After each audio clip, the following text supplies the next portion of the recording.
vamos conversar com o deputado federal Átila Filho, do Progressista. Vamos falar de política também, mas antes vamos falar de assuntos que são importantes para você que nos acompanha. Deputado, muito obrigado pela presença, prazer recebê-lo aqui mais uma vez. Seja bem-vindo. Obrigado, Douglas. É sempre um prazer vir ao canal de comunicação O Dia, essa rede de comunicação integrada. Completamos TV completou na sexta passada 6 anos. Pronto, já transmitindo aqui os parabéns a toda a equipe gestora aqui da TV O Dia, um canal de comunicação que tem uma grande importância na comunicação do nosso estado. Deputado, vamos começar falando de industrialização.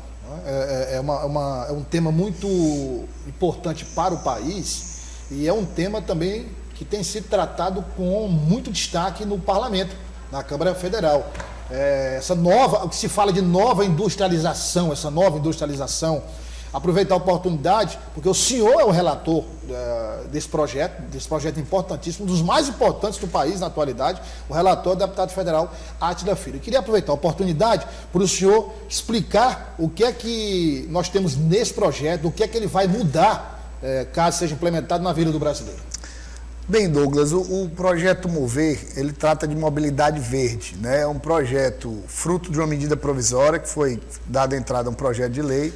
Essa medida provisória foi editada pelo presidente Lula, mas foi construída pelo vice-presidente da República, Geraldo Alckmin, né? O Mover, ele faz parte de uma política pública iniciada com o Inovar Auto, que era uma política pública de automobilístico do passado, e que deu prosseguimento no Rota 2030 e agora é o Mover, né? E o Mover, ele tem uma série de critérios, é uma regulamentação onde trata da neoindustrialização automobilística do país.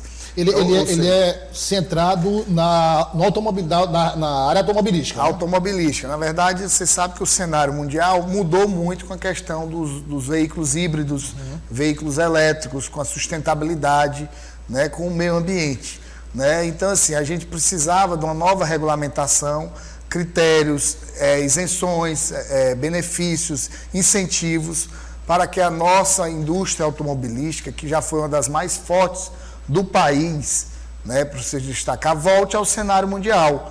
Então, esse projeto de lei oriundo do Poder Executivo, liderado pelo vice-presidente da República, Geraldo Alckmin, ele trata disso, de uma série de critérios que vai dar incentivos e vai incentivar a indústria automobilística a produzir veículos no Brasil, né, e também importar veículos que tenham esse selo de qualidade sustentável, né, e também a questão de autopeças, porque não adianta trazer o veículo e não ter peças de reposição e de manutenção. Né? Então, assim, esse projeto é isso, é para dar incentivo para que a gente volte a ter uma indústria automobilística forte no país. E quais são os passos, deputado, desse projeto, quando for aprovado, quando tiver tudo aí funcionando? Qual é... dá para cortar aí? Porque tem uma voz fantasma aqui. Então, é o seguinte, quais são os passos, deputado, de implementação desse projeto? Não, o projeto é um projeto amplo, né? Ele deve ser votado na Câmara dos Deputados. Meu relatório já está pronto, já está protocolado. Ele deve ser votado terça ou quarta-feira no plenário da Câmara, dessa semana, amanhã ou quarta-feira. Isso já vem sendo discutido já há 3 semanas, mas eu acredito que essa semana o presidente Arthur Lira coloque em pauta. E aí, em sendo aprovado, que a gente espera que seja aprovado, meu relatório de forma integral, ele deve ir para o Senado. E o Senado deve homologar ou, se tiver alguma alteração, volta para a Câmara e depois deve ser sancionado pelo presidente Lula. Isso deve acontecer até o dia 30 de maio, porque a medida provisória que fez com que as indústrias automobilísticas, as fábricas, se comprometessem com investimentos na ordem de 130 bilhões de reais, ela perde a validade dia 30 de maio. Então, essas indústrias automobilísticas, essas fábricas, essas representações, elas já têm todo um planejamento de investimento para os próximos 10 anos, né, que são abarcadas pelo projeto Mover. Então, a gente precisa de uma segurança jurídica para que essas empresas automobilísticas continuem com o seu planejamento de investimento no país. Então, hoje, o Brasil está 8º, 9º lugar em produção de veículos do mundo. Com esse projeto Mover, a gente espera estar entre as 5 maiores produtoras de veículos do mundo, né? Tanto produzidos no Brasil, né, como também exportando veículos para o mundo. O Brasil, que já foi tão importante nessa indústria automobilística precisava de um novo cenário positivo, um ambiente favorável para que a gente tivesse essas indústrias voltando a investir no país, né, com plataformas, linhas de produção, produção de autopeças, enfim. Né, e isso vai ter incentivos, tanto na área tributária, como também incentivos financeiros na área para investimento em pesquisa e em desenvolvimento voltados para a indústria automobilística verde, ou seja, sustentável. Esse ponto que o senhor colocou é muito importante. A gente está falando de incentivo à indústria automobilística, mas com energia limpa. Isso. A questão do veículo híbrido. O veículo híbrido, a nossa ideia isso tudo é para veículos que são verdes, ou seja, ou 100% elétrico, ou veículos que funcionam o híbrido, etanol ou gasolina. Assim, mas o certo é que a gente tem que ver o que está acontecendo no mundo e a gente também favorecer a nossa indústria nacional para que a gente volte a produzir. Com isso, nós vamos gerar emprego e renda, gerar tecnologia, trazer inovação, né, e deixar a nossa industrialização forte como ela deve ser. Deputado, e como é que está a articulação? Claro, esse é um projeto que, imagino eu, não há nenhum tipo de rejeição, mas política é política, são pensamentos diferentes, tem uma posição muito firme na Câmara e no Senado. Como é que está a articulação para a aprovação? Você acha que vai ter algum problema no que diz respeito à aprovação? Não, a gente acredita que vai ter uma aprovação bem aceita por todos os líderes. Nós já estamos tendo diálogo já há 3 semanas, né? Já teve reunião de colegiado de líderes, já apresentei o projeto, dialoguei com todas as bancadas. Claro que tem algumas divergências, que isso é normal da democracia, mas eu acredito que nós tenhamos uma vitória expressiva na votação e que a gente possa trazer segurança jurídica e, consequentemente, que a gente possa ter essa indústria na automobilística instalada no país, com maior número de veículos produzidos aqui e, quem sabe, a gente voltar a exportar também milhares de veículos para o mundo. Deputado, nós falamos de uma área importante, geração de emprego e renda, incremento da indústria automobilística, mas outro tema que é que é uma área que o senhor atua muito fortemente e que é uma base para tudo isso, é a educação. O senhor também tem um envolvimento direto com esses projetos de educação na Câmara dos Deputados. Pois é, Douglas, eu tive a feliz surpresa, né, que meu partido me indicou fui eleito como vice-presidente da Comissão de Educação. Então, hoje eu além de ser titular, sou vice-presidente da Comissão de Educação. Então, a gente tem atuado fortemente pelas prioridades do governo e da educação do país, né? E o nosso próximo desafio é receber do Ministério da Educação o Plano Nacional de Educação, onde nós vamos ter metas da alfabetização, dos anos iniciais, do ensino fundamental, do ensino médio, do ensino profissionalizante e do ensino superior. Metas que a gente tem que alcançar nos próximos 10 anos. Né? E isso envolve políticas públicas, envolve a atuação do Congresso Nacional, envolve a atuação do setor público e do setor privado também da área de educação.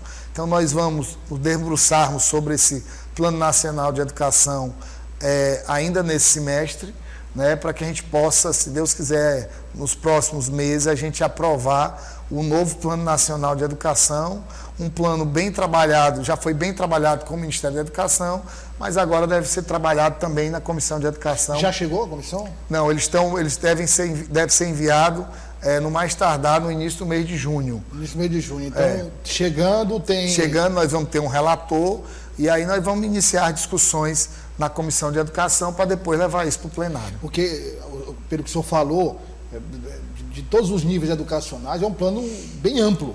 Não, que vai exigir uma participação direta não só do governo federal, mas dos governos estaduais, municipais. O nosso Plano Nacional de Educação, ele encerrou agora. Então, a gente precisa de um novo plano para os próximos 10 anos. Né? E nisso a gente tem metas. Metas em relação ao índice de alfabetização, que é uma coisa que avançou muito, inclusive no Piauí. Metas em relação ao IDEB, ao ensino médio, né? aos anos iniciais, à universalização das creches, né? Metas em relação ao ensino profissionalizante, quantas matrículas nós deveremos atingir nos próximos 10 anos, e aí envolve uma política pública para que a gente atinja essa meta, e também no ensino superior, né? Hoje nós chegamos, a nossa meta era ter em torno de 34% dos jovens entre 18 e 24 anos no ensino superior. Nós só estamos com 17%. A metade. A metade. Então, assim, nós não atingimos as metas dos 10 anos, da meta do último Plano Nacional de Educação, e nós nunca vamos ter um país desenvolvido se a gente não tiver uma população bem educada.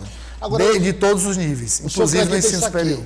Esse desempenho tão ruim com base nas metas do plano anterior, faltou ação do governo, faltou empenho dos gestores, o que é que o senhor acredita que possa ter contribuído para um desempenho tão ruim? Eu acho que isso aí são de todos os segmentos, tem um pouco do poder público, né, tem um pouco também da economia, né, nós viemos desde 2015 para cá, nós tivemos vários problemas de economia, tanto nacional como economia mundial, sem falar uma pandemia, né?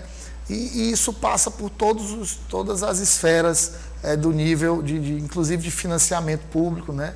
A gente tem um bom financiamento público para o ensino médio, que é o Fundeb, que atende bem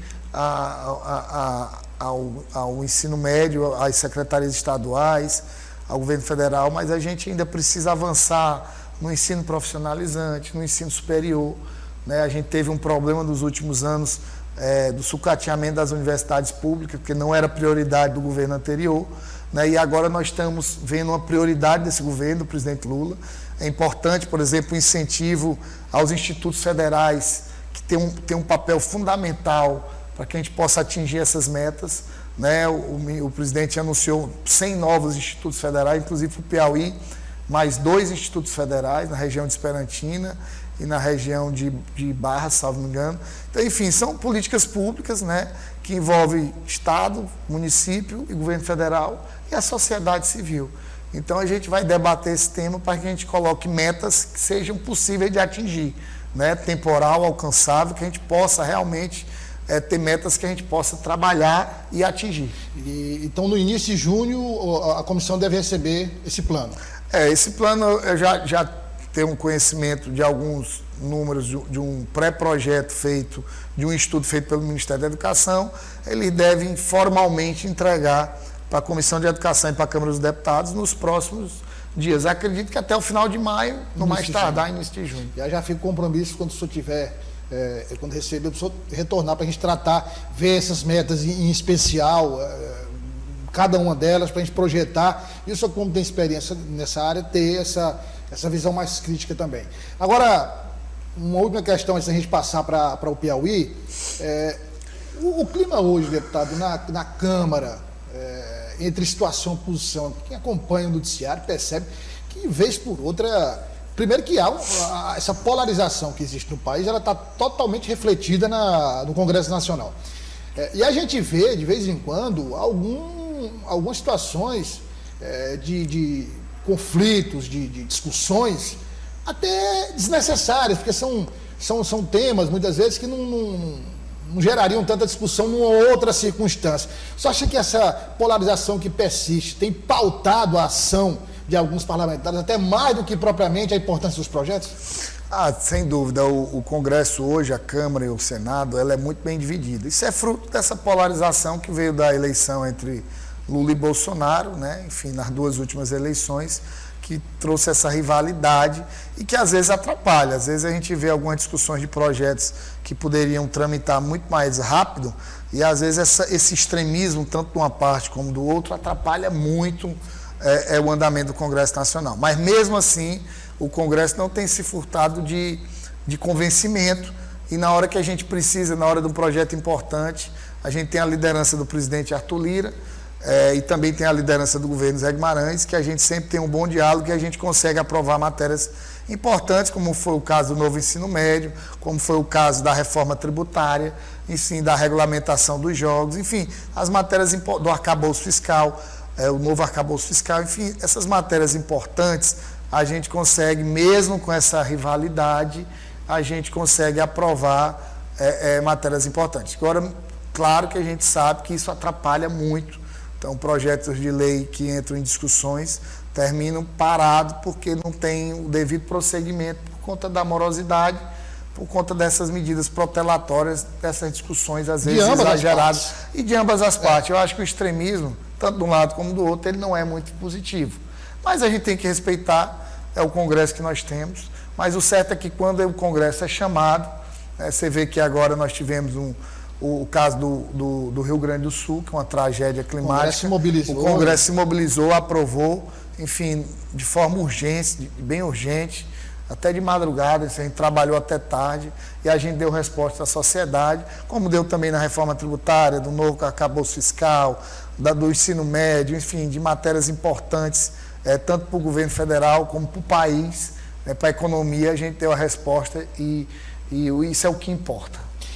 Agora, deputado, uma questão tem sido aqui, antes da gente encerrar, uma questão que tem sido muito discutida nos bastidores é o seguinte: o ex-deputado federal, Átila Lira, pai do senhor, que já ocupou vários cargos da educação, foi deputado federal por vários mandatos, e com a sua entrada na política, todo mundo disse, não, então o deputado federal Átila Lira pendurou as chuteiras, agora vai ficar ali.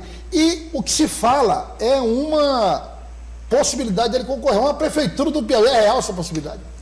Não, foi cogitado, deputado Átila, mesmo não sendo mais deputado, ele é um ser humano político, né? Um homem que tem Lagoa Alegre, é isso? Uma atuação no estado do Piauí todo, é conhecido no estado todo, tem um nome muito forte, tem um trabalho na área de educação, na infraestrutura da educação pública do nosso estado, praticamente em todos os municípios. Então, assim, ele permeia por todos os municípios, em todas as áreas, em todos partidos políticos, né? Ele tem uma boa relação com todos. E aí surgiu essa possibilidade, mas ele preferiu se abster disso. A cidade de Lagoa Alegre é uma cidade importante, ele já contribuiu muito desde a sua emancipação política, mas ele passou essa missão para o prefeito atual, Carlos Magno, escolher um bom candidato e liderar esse projeto, porque ele preferiu... Mas houve o convite, né? Houve o convite, houve sim, mas ele vai participar da política de lá, mas também vai participar ativamente da política partidária nos municípios do Piauí, do Progressista, em especial em Teresina, aqui no nosso projeto do Dr. Silvio Mendes, como pré-candidato a prefeito de Teresina. Então, ele optou por focar não só um município, mas sim na cidade de Teresina e alguns municípios do Piauí, onde o Progressista vai ter candidato.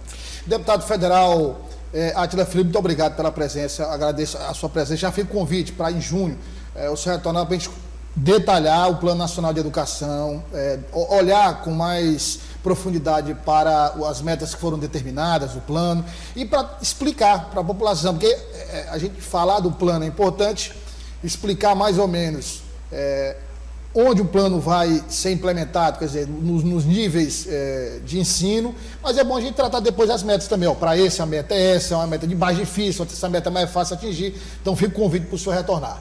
Obrigado, Douglas. É importante, além das metas, a gente trabalhar nas políticas públicas para que a gente possa atingir essas metas. Então, do deputado Átila Lira pode saber do total empenho na Câmara e na Comissão de Educação e também junto ao ministro Camilo, para que a gente tenha um ótimo Plano Nacional de Educação e que a gente possa atuar para melhorar ainda mais a educação do Brasil, do nosso país. Obrigado mais uma vez ao deputado federal Átila Filho, do Progressistas do Piauí.